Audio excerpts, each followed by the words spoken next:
Welcome to all of you. आप सभी का स्वागत है आपके अपने यूट्यूब चैनल पे जिसका नाम है learn next nursing YouTube channel. Okay, आज इस यूट्यूब चैनल पर हम आज से एक नई सीरीज़ स्टार्ट करेंगे जिसका नाम है LNN सीरीज़। ओके, जिसमें हम पढ़ेंगे MCQs विथ रैशनल और without rational from basics to advance. Okay, so let's we start our first MCQ of today's session. Okay, so आप सभी का स्वागत है। So let's we start our session. So what is the first MCQs? First MCQ क्या कह रहा है? Which complication may occur in severe burn cases, यानी कि कौन सा कॉम्प्लिकेशन होता है सीवियर बर्न केसेस में, वो हमको देखना है। Okay, which complication may occur in severe burn cases. Okay, so क्या कॉम्प्लिकेशन होगा? ऑप्शंस हम देख लेते हैं। हाइपोग्लाइसीमिया होगा क्या, गैस्ट्रिक अल्सर है, गैस्ट्रिक अल्सर होगा क्या, मसल ऑट्रोपी होगी क्या, या फिर पैरालिसिस होगा। ओके, सो सीवियर बर्न केसेस की अगर बात की जाए, सो सीवियर बर्न केसेस, सो बर्न केसेस में सबसे पहली प्रायोरिटी, अगर बर्न केस में अगर आपका चेस्ट पर बर्न हो रहा है, ओके, चेस्ट पर बर्न हो रहा है, ओके, लोकेशन अगर चेस्ट बर्न है तो सबसे इंपॉर्टेंट आएगा आपका respiration. Okay, respiration is the priority. Okay, respiration क्या आएगा? प्रायोरिटी आएगा। ओके, सो बर्न के कंडीशंस में क्या होते हैं, आपके सेल्स जो है डैमेज होते हैं, सेल्स टिश्यूज़ जो है वो क्या होंगे? बर्न आउट होंगे। सो मसल अट्रोपी नहीं होगी, मसल क्या होगी? हाइपोट्रोपी आपको देखने मिलती है, राइट। मसल हाइपोट्रोपी होगी, पैरालिसिस डायरेक्टली नहीं होगा, हाइपोग्लाइसीमिया भी आपको देखने नहीं मिलेगा। ओके, सो इंपॉर्टेंटली कॉम्प्लिकेशन कौन सा जाएगा? सबसे इंपॉर्टेंट कॉम्प्लिकेशन आपको देखने मिलेगा, that is the gastric ulcer. Okay, कौन सा कॉम्प्लिकेशन होगा? गैस्ट्रिक अल्सर हो सकता है, एक कॉम्प्लिकेशन हो सकता है आपके सीवियर बर्न केसेस में, और इसी को हम बोल सकते हैं कूलिंग अल्सर। ओके, किसकी वजह से हो सकता है? Due to stress, due to stress की वजह से भी आपको ये देखने मिल सकता है ना, due to stress, due to stress की वजह से आपको ये देखने मिलता है। ओके, स्ट्रेस की वजह से क्या होगा? बहुत ज़्यादा HCl सीक्रेट होगा, और ज़्यादा HCl सीक्रेट होने की वजह से क्या देखने मिलेगा आपको? गैस्ट्रिक अल्सर आपको देखने मिलेगा। ओके, जिसको हम क्या कहते हैं? एक कूलिंग अल्सर भी कह सकते हैं। अदर नेम में हम इसको क्या कहते हैं? कूलिंग्स अल्सर। ओके, कूलिंग्स अल्सर भी कह सकते हैं। ओके, कूलिंग्स अल्सर भी हम इसको अदर नेम में कहते हैं, राइट। सो फर्स्ट क्वेश्चन का आंसर क्या है आपका? That is the gastric ulcer. Okay, so correct answer is gastric ulcer. So we will move on the next question. Next question में मूव ऑन करते हैं। सो नेक्स्ट क्वेश्चन क्या है? Next question is, after falling a 10 feet ladder a patient is brought to emergency department, यानी कि एक person है जो कि 10 फीट लैडर से क्या हुआ है? फॉल हुआ है, यानी कि गिरा है। So a patient is brought to emergency department, उनको इमरजेंसी डिपार्टमेंट में लाया गया। पेशेंट क्या है? आपका अलर्ट है, रिपोर्ट कर रहा है कि बैक पेन हो रहा है पेशेंट को, difficulty moving the lower extremities, lower extremities को मूव नहीं कर पा रहा है। सो कौन सा इसमें एडिशनल ऑब्जर्वेशन रहेगा वो जो कि इंडिकेट करेगा कि पेशेंट को क्या है? न्यूरोजेनिक शॉक है। द पेशेंट में बी एक्सपीरियंसिंग न्यूरोजेनिक शॉक। अब ऑप्शंस में कौन सा ऑप्शंस है जो कि इंडिकेट कर रहा है कि patient is suffering from the neurogenic shock? So neurogenic shock के आपको सिम्टम्स पता होने चाहिए कि अगर किसी को न्यूरोजेनिक शॉक है तो क्या क्या होता है। ओके, सो कूल और पेल स्किन होता है कि न्यूरोजेनिक शॉक में? नहीं, कूल और पेल स्किन नहीं होगा। पुअर ब्रेडिकार्डिया देखेंगे आप, पुअर स्किन टर्गर होता है क्या? नो, पुअर स्किन टर्गर भी नहीं होगा। Then increase systolic BP, so increase systolic BP भी नहीं होगा। सो न्यूरोजेनिक शॉक में क्या होता है? न्यूरोजेनिक शॉक में आपको एकमात्र शॉक है आपका न्यूरोजेनिक शॉक। न्यूरोजेनिक शॉक क्या है? That is only one shock, जो एक शॉक है जिसमें क्या होता है? पेशेंट को ब्रेडी कार्डिया होता है। ओके, ब्रेडी कार्डिया आपको देखने मिलता है। Okay, due to stimulation of parasympathetic nervous system, due to stimulation of parasympathetic nervous system. Okay, parasympathetic nervous system के स्टिमुलेशन की वजह से आपको ब्रैडिकार्डिया देखने मिलता है, किसमें? आपके न्यूरोजेनिक शॉक में। Okay, other rest of the, जैसे यहाँ पे रैशनली दिखाया है कि neurogenic shock body losses the ability to stimulate और activated the sympathetic nervous system, यानी कि स्टिमुलेट नहीं कर पाएगा और एक्टिवेट नहीं कर पाएगा सिम्पैथेटिक नर्वस सिस्टम को। Okay, so other rest of the shock में, जैसे कि आपको अदर शॉक्स अगर देखा जाए, कार्डियोजेनिक शॉक, कार्डियोजेनिक शॉक में cardiogenic shock, then septic shock, hypovolemic shock, shock, इन सारे शॉक्स में आपको देखने मिलेगा, क्या देखने मिलता है, इन सारे शॉक में आपको टेकीकार्डिया देखने मिलेगा, टेकीकार्डिया। और इसमें क्या होता है, स्टिमुलेट होती है आपकी sympathetic nervous system due to stimulation of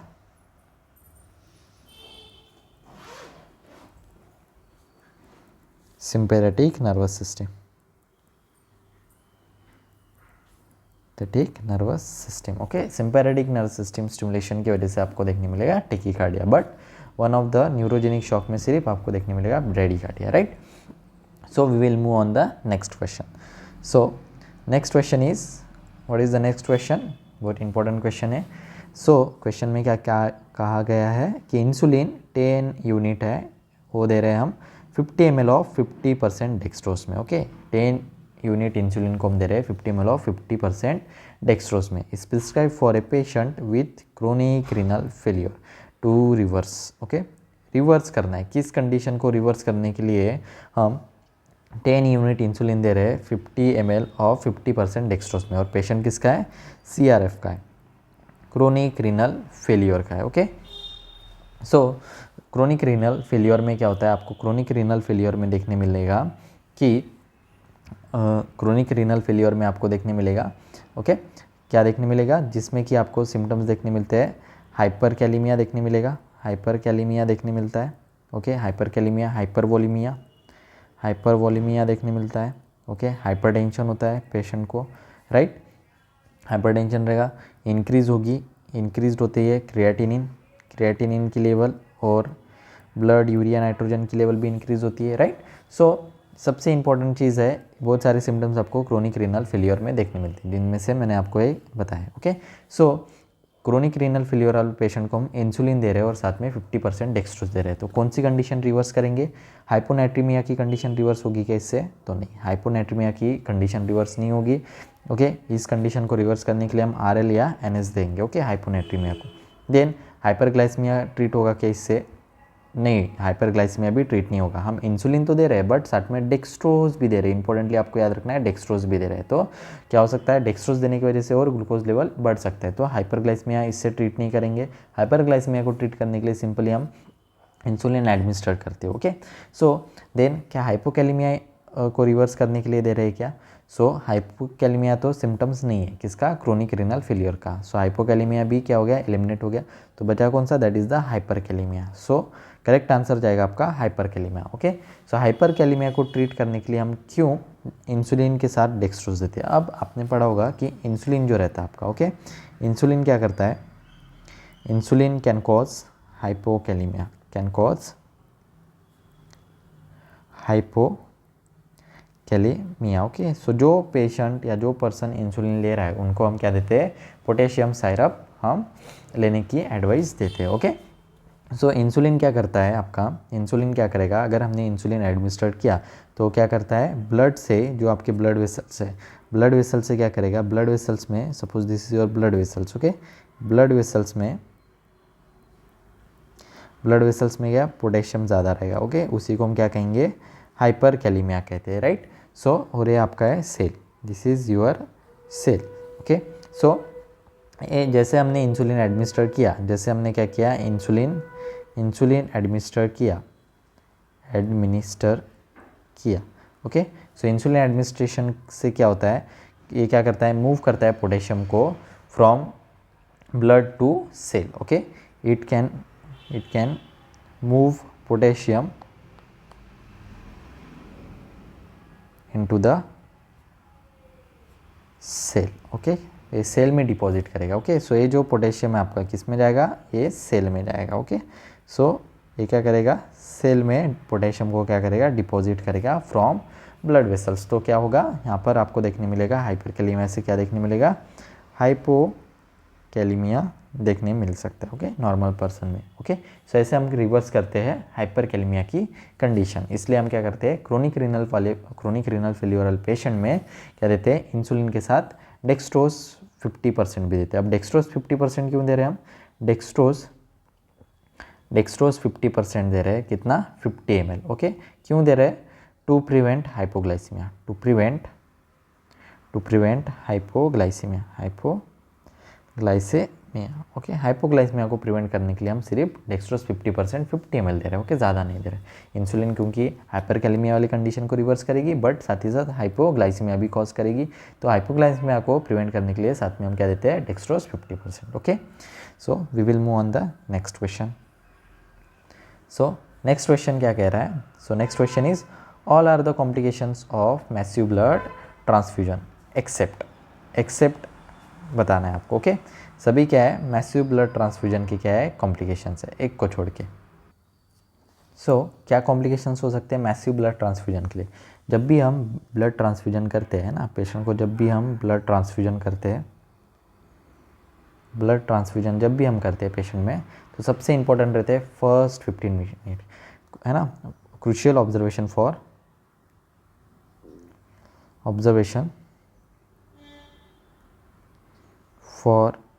first 15 minute.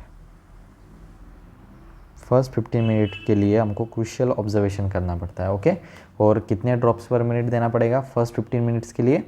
4 to 6 drops पर मिनट हम क्या करते हैं, ब्लड एडमिनिस्टर करते हैं। 4 to 6 ड्रॉप पर minute should be administer,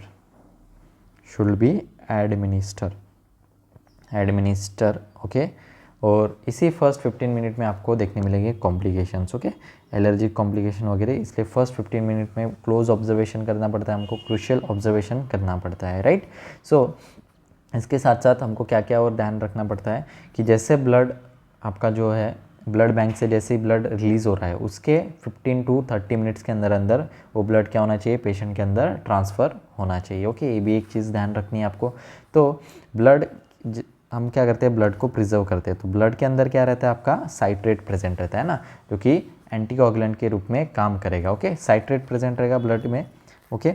blood को प्रिजर्व करने के लिए क्या रखते हैं हम, ब्लड बैग में जो है, ब्लड बैग में क्या रहता है प्रेजेंट, सोडियम साइट्रेट रहता है ना, क्या रहता है, सोडियम सिट्रेट रहता है, ओके। जो कि क्या करता है, रिमूव करता है कैल्शियम को फ्रॉम ब्लड, जो कि क्या करता है, रिमूव करता है कैल्शियम को फ्रॉम ब्लड, ओके। क्योंकि कैल्शियम जो है 4th नंबर का एंटीकोएगुलेंट है, ओके। कैल्शियम क्या है आपका, कैल्शियम की अगर बात की जाए तो कैल्शियम क्या है, 4th नंबर का क्या है, एंटीकोएगुलेंट। 4th नंबर का क्या है आपका, एंटीकोएगुलेंट है, ओके। ओके, क्लॉटिंग फैक्टर है, सॉरी एंटीकोएगुलेंट नहीं है, क्लॉटिंग फैक्टर है, ओके। ये आपको याद रखना है। 4th नंबर का क्या है आपका, क्लॉटिंग फैक्टर है, ओके। 4th नंबर का है क्लॉटिंग फैक्टर है। और जो सोडियम सिट्रेट है वो क्या करता है, एंटीकोएगुलेंट का काम करता है, फैक्टर है आपका। और कैल्शियम क्या करेगा, क्लॉट करता है ब्लड को, है ना, क्या करेगा, क्लॉट करेगा ब्लड को, राइट।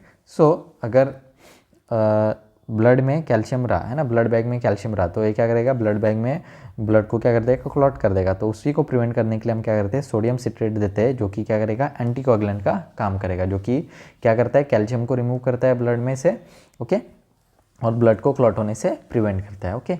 सो क्या क्या कंडीशन हो सकती है यहाँ पे, एक्सेप्ट पूछा है, एक कंडीशन को छोड़ के सारे कॉम्प्लिकेशंस है मैसिव ब्लड ट्रांसफ्यूजन के।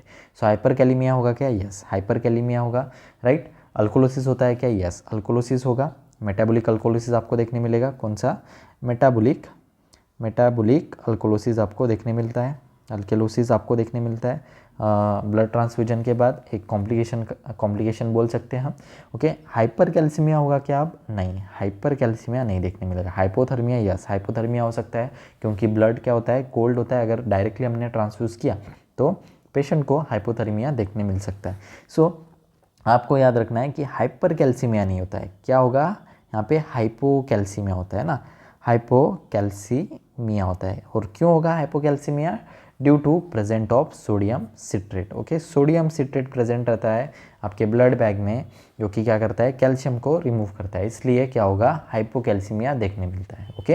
हाइपरकैल्सीमिया नहीं देखने मिलेगा, okay. So correct answer is hypercalcaemia, यानी कि एक्सेप्ट पूछा था तो हाइपरकैल्सीमिया नहीं होता है।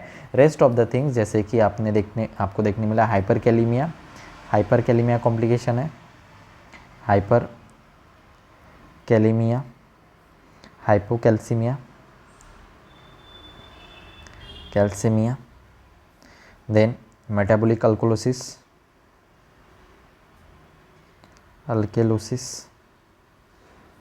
देन आपका हाइपोथर्मिया, ये सारी क्या है, these are the complications of massivity, complications of massive blood transfusion. Okay, so we will move on the next question. Next question हम देखेंगे।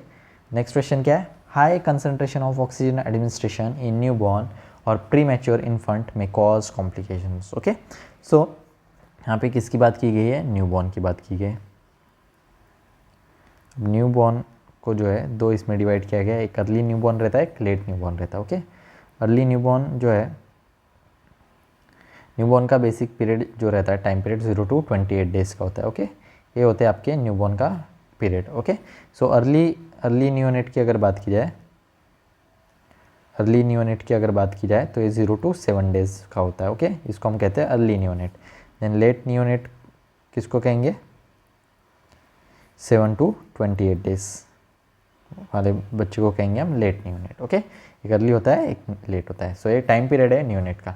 अब यहाँ पर क्या बोला गया है, न्यू बॉर्न या फिर प्री मैच्योर इन्फेंट में हम क्या दे रहे हैं, हाई कंसंट्रेशन ऑक्सीजन एडमिनिस्ट्रेशन कर रहे हैं। तो कौन सा कॉम्प्लिकेशन आपको देखने मिलता है, रेट्रोलैटरल फाइब्रोप्लेसिया देखने मिलेगा क्या, रेस्पिरेटरी फेल्यूर देखने मिलेगा क्या, रेटाइनल डिटैचमेंट देखने मिलेगा क्या, या फिर पॉलीसाइथेमिया देखने मिलेगा।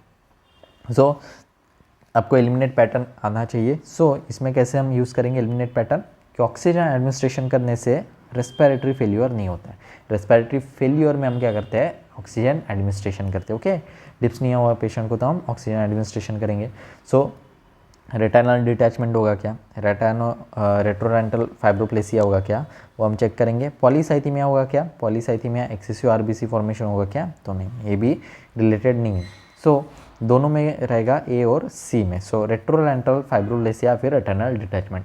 सो रेटाइनल डिटैचमेंट जो है किसी भी इंजुरी की वजह से होता है ना, इंजुरी टू आई, किसकी वजह से हो सकता है, इंजुरी टू आई में इंजुरी होने की वजह से, जैसे किसी भी ऑब्जेक्ट के थ्रू क्या होता है, इंजुरी होने की वजह से रेटाइनल डिटैचमेंट होगा। बट करेक्ट आंसर क्या आ जाएगा आपका, ज़्यादा ऑक्सीजन एडमिनिस्ट्रेशन करने की वजह से आपको देखने मिलेगा, क्या देखने मिलेगा आपको यहाँ पर, ज़्यादा आपको देखने मिलेगा रेट्रोलेंटल फाइब्रोप्लेसिया। रेट्रोलेंटल फाइब्रोप्लेसिया यहाँ पर करेक्ट आंसर जाएगा। क्यों, रेट्रोलेंटल फाइब्रोप्लेसिया यानी कि ऑक्सीजन ज़्यादा हमने दिया तो न्यूबॉर्न की जो आइज़ है उसके पीछे क्या होगा, ऑक्सीजन जो है कंसंट्रेशन ज़्यादा रहने की वजह से ऑक्सीजन क्या होगा, डिपॉजिट होगा और आपको फाइब्रोप्लेसिया न्यूबॉर्न के आइज़ में देखने मिलेगा। Okay, so correct answer is retrolental fibroplasia. मैं आपको इमेज दिखा रहा हूँ। Okay, retrolental fibroplasia, this is the normal eyes. ये क्या है, आपकी नॉर्मल आई है। ओके, और ये जो है आपकी क्या है, रेट्रोलेंटल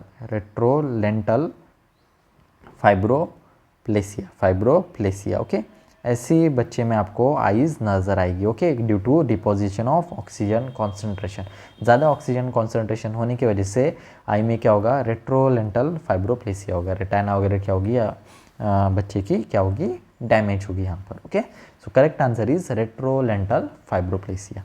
ओके, ये इमेज आपको याद रखना है। और ये है ऑक्सीजन हुड मेथड। ओके, बच्चे को हम क्या देते हैं, इसी ऑक्सीजन हुड मेथड से क्या देते हैं, ऑक्सीजन हुड मेथड है। ओके, ऑक्सीजन हुड मेथड है।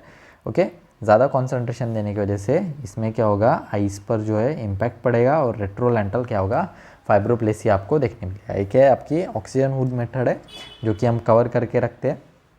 सो एक इस कॉम्प्लिकेशन से प्रिवेंट करने के लिए हम आई पैचेस वगैरह अप्लाई कर सकते हैं। Okay, so this is the oxygen hood method. Okay, so we will move on the next question. Next question क्या कह रहा है, नेक्स्ट क्वेश्चन की बात करेंगे हम। The nurse is caring for a client with a newly applied plaster cast. Okay, एक nurse है, नर्सिंग ऑफिसर है, केयर कर रहे हैं क्लाइंट की जिसमें न्यूली अप्लाइड किया गया है प्लास्टर कास्ट। ओके, ताकि बोन जो है इमोबलाइज हो। Okay, so how should nurse touch and move the wet cast. अब जो है प्लास्टर कास्ट जो है नया अप्लाई किया है तो क्या रहेगा, वेट रहेगा। ओके, गीला रहेगा। तो हम कैसे वेट कास्ट को मूव करेंगे from one position to another position. Okay, so वही पूछा गया है। So use the palm of hand, hand के जो पाम है ना, तो उसको यूज़ करेंगे, फिंगर टिप्स को यूज़ करेंगे, या फिर टॉवेल स्लिंग को यूज़ कर सकते हैं क्या, टॉवेल का स्लिंग बना करके यूज़ करेंगे क्या, या फिर टच करेंगे कास्ट को only on petal at edges, सिर्फ कास्ट के एजेस को हम पकड़ें क्या, ओके। सो क्या करेक्ट आंसर रहेगा इसका, ओके। सो जब भी वेट कास्ट होता है उसको ड्राई होने के लिए, अगर सिंथेटिक कास्ट अगर आप लगा रहे हैं तो 20 मिनट्स में ड्राई होता है, ओके। अगर सिंथेटिक कास्ट अगर आप अप्लाई कर रहे हैं, synthetic cast should be take 20 minutes, should be take 20 minutes to dry. आपका सिंथेटिक कास्ट जो है वो 20 मिनट्स में क्या हो जाता है, ड्राई हो जाता है, राइट। 20 मिनट्स में क्या हो जाएगा, ड्राई हो जाएगा। बट जो आपका प्लास्टर ऑफ पेरिस पीओपी जब हम अप्लाई करते हैं प्लास्टर कास्ट, ओके, तो उसको कितना 48 टू 72 आवर्स लगता है, ओके। प्लास्टर कास्ट जो रहता है आपका, plaster cast should be take 48 to 72 hours to dry, okay. Dry होने के लिए जो है 48 टू 72 आवर्स लगते हैं आपके प्लास्टर कास्ट को। तो हम वेट कास्ट को कैसे यूज़ करेंगे, फिंगर टिप्स यूज़ नहीं करेंगे, क्योंकि फिंगर टिप्स अगर यूज़ किए तो वहाँ पर क्या हो सकते हैं, डेंटेशंस पड़ सकते हैं, इसलिए फिंगर टिप्स को हमको यूज़ नहीं करना है। टॉवल स्लिंग भी यूज़ नहीं करेंगे, टच द कास्ट नहीं, पेटल एजेस भी यूज़ नहीं करेंगे। सो करेक्ट आंसर जाएगा आपका पाम। हम क्या करेंगे, पाम का यूज़ करके क्या करेंगे, प्लास्टर कास्ट को क्या करेंगे, मूव करेंगे from one position to another position. So correct answer is use the palm of hand, okay. So palm of hand का यूज़ करेंगे, जिससे हम क्या करेंगे, मूव कर सकते हैं प्लास्टर कास्ट को। आपको याद रखना है प्लास्टर कास्ट क्यों यूज़ करते हैं, cast is applied to immobilize the bone, okay. Immobilize करना है उस बॉडी पार्ट को या फिर बोन को इमोबलाइज करने के लिए हम क्या करते हैं, कास्ट को अप्लाई करते हैं, ताकि फर्दर कॉम्प्लिकेशन ना हो, to prevent the further complication,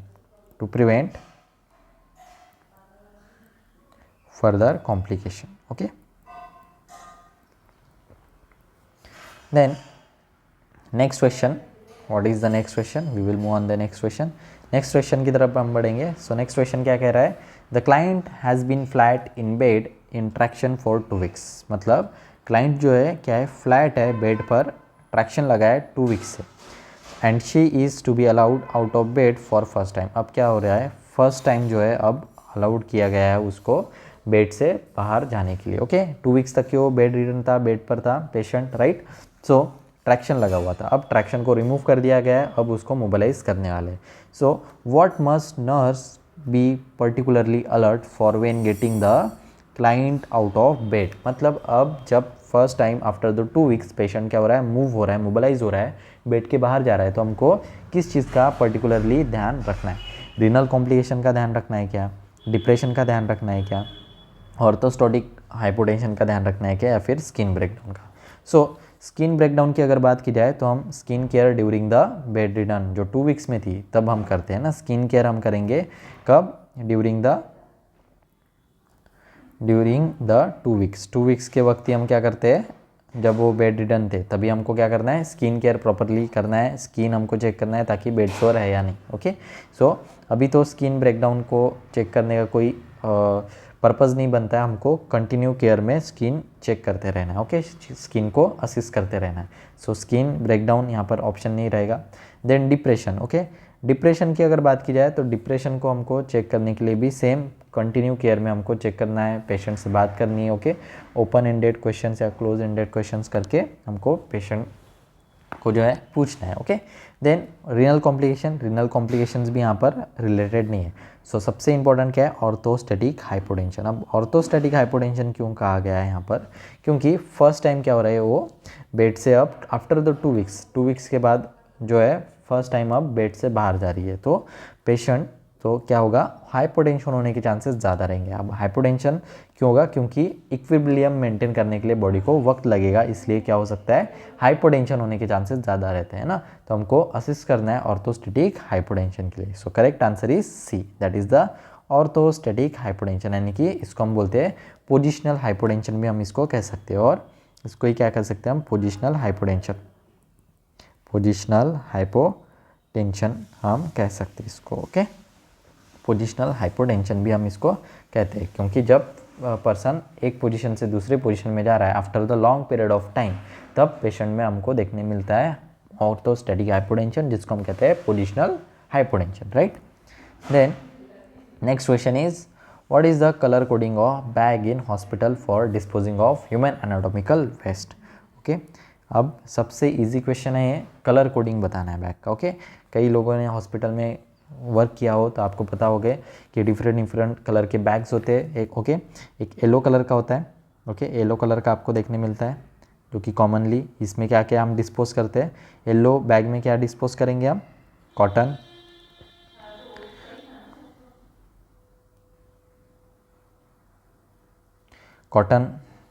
cotton dispose करेंगे। ओके, ब्लड बैग को भी हम डिस्पोज करते हैं, इसमें ब्लड बैग को डिस्पोज करते हैं, राइट, ब्लड बैग को डिस्पोज करेंगे। देन और क्या करते हैं हम, human anatomical waste, human anatomical waste. Okay, और जितने भी डिब्राइज वगैरह, ओके, डिब्राइज वगैरह जितने भी रहेंगे उसको हम किस में करते हैं, येलो बैग में क्या करते हैं, डिस्कार्ड करते हैं और डिस्पोज करते हैं। ओके, ये सारी चीज़ें। ओके, देन आता है आपका रेड बिन। रेड बिन में क्या करते हैं, रेड बैग की अगर बात की जाए तो रेड बैग में क्या क्या डिस्पोज करेंगे, जितनी भी ट्यूबिंग्स है, ट्यूबिंग्स रहेंगी, tubings, IV bottles, okay, IV bottles. Okay, और येलो बैग में एक और याद रखना है आपको, एक्सपायर्ड मेडिसिन भी हम क्या करते हैं, डिस्पोज करते हैं। ओके, एक्सपायर्ड मेडिसिन भी हम क्या करते हैं, डिस्पोज करते हैं येलो बैग में। रेड बैग में हम आईवी बॉटल, ट्यूबिंग्स, राइट, सो ये सारी चीज़ें हम क्या करेंगे, डिस्पोज करते हैं। ओके, आपका नीडल हो गया, सॉरी नीडल नहीं, आपका जो सिरिंज हो गया। ओके, सिरिंज को भी रेड बैग में डिस्पोज करेंगे। ओके, देन नीडल की कैप, उसको भी कर सकते हैं। सिरिंज हो गया, ट्यूबिंग्स हो गया, IV bottles. Okay, so question में क्या पूछा गया, ह्यूमन एनाटॉमिकल वेस्ट का। तो ह्यूमन एनाटॉमिकल वेस्ट किस में हम करते हैं, that is in the yellow bin, yellow bag में हम क्या करते हैं, डिस्पोज करते हैं। ब्लैक में नहीं करेंगे, रेड में नहीं, ब्लू में नहीं। ओके, सो बात करेंगे ब्लू की, तो ब्लू में क्या हम डिस्पोज करते हैं, yellow is the correct answer. So blue bin में क्या करेंगे हम, ब्लू बिन की अगर बात की जाए, ब्लू बैग की, सो ब्लू बैग में क्या करेंगे, जितने भी शार्प नहीं, जितने भी क्या रहेंगे आपके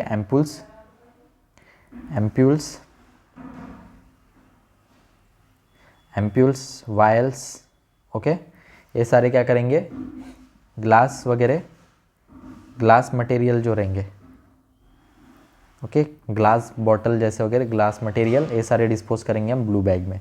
देन आता है आपका ब्लैक बिन में जो है जनरल वेस्ट, ब्लैक बैग में जो है जनरल वेस्ट को डिस्पोज करेंगे, general waste.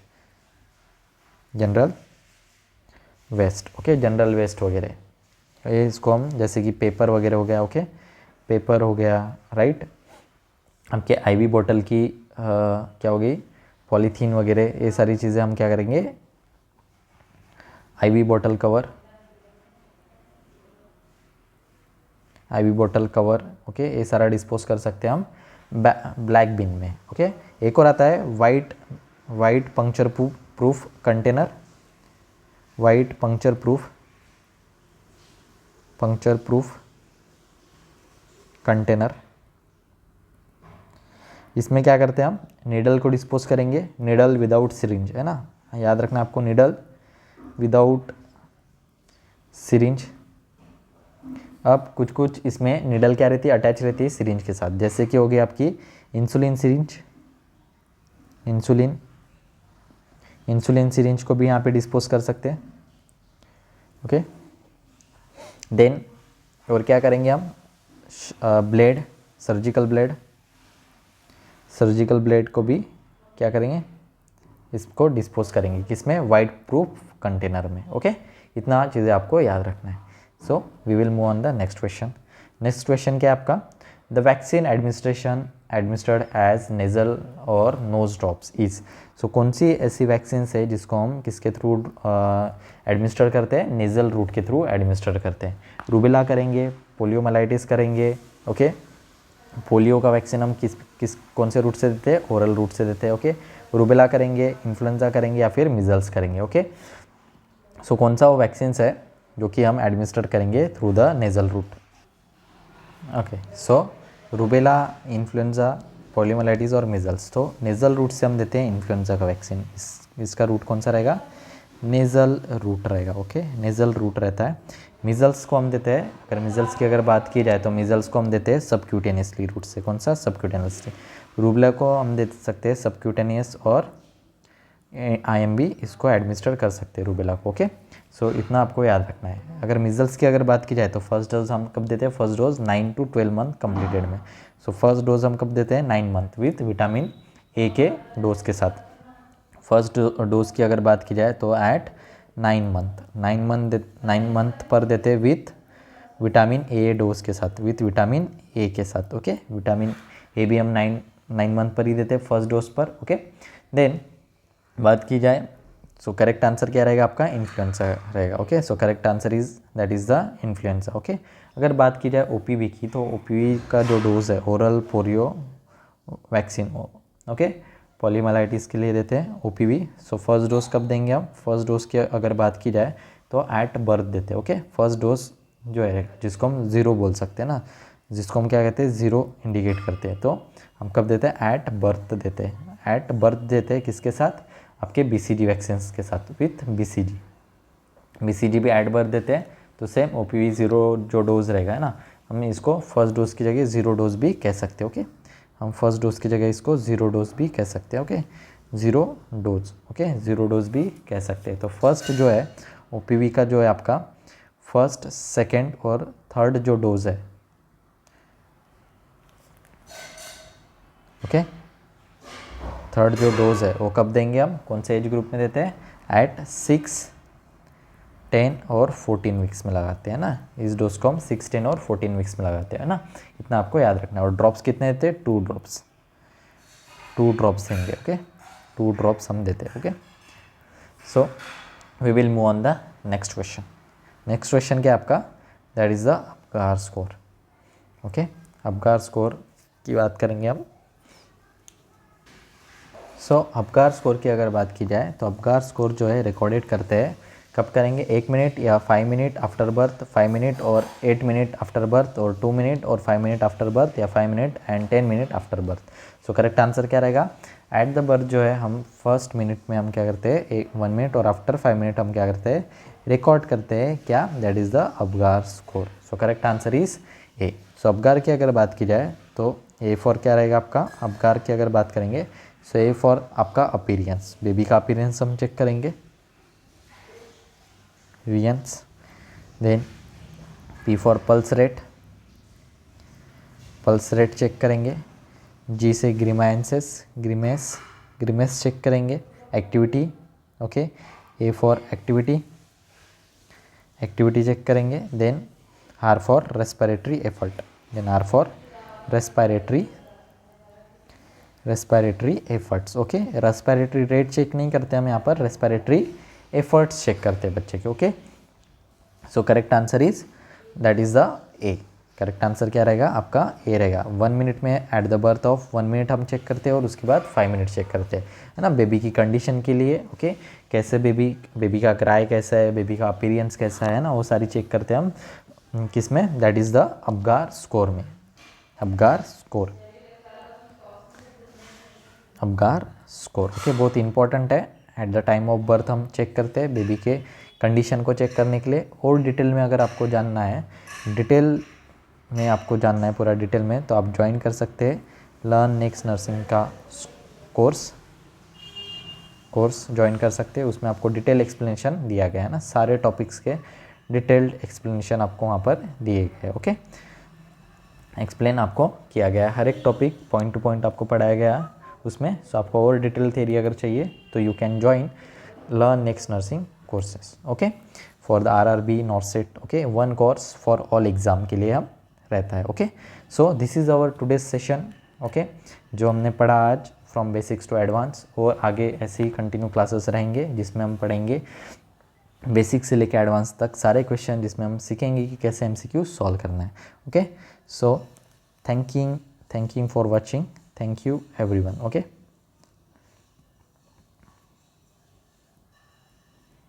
thank you all. Okay. Please like share and subscribe. अगर आपको पसंद आया तो लाइक कीजिए, सब्सक्राइब कीजिए और शेयर कीजिए आपके नीडेड फ्रेंड्स को, और मैक्सिमम शेयर कीजिए। Okay, so thank you everyone, thank you all.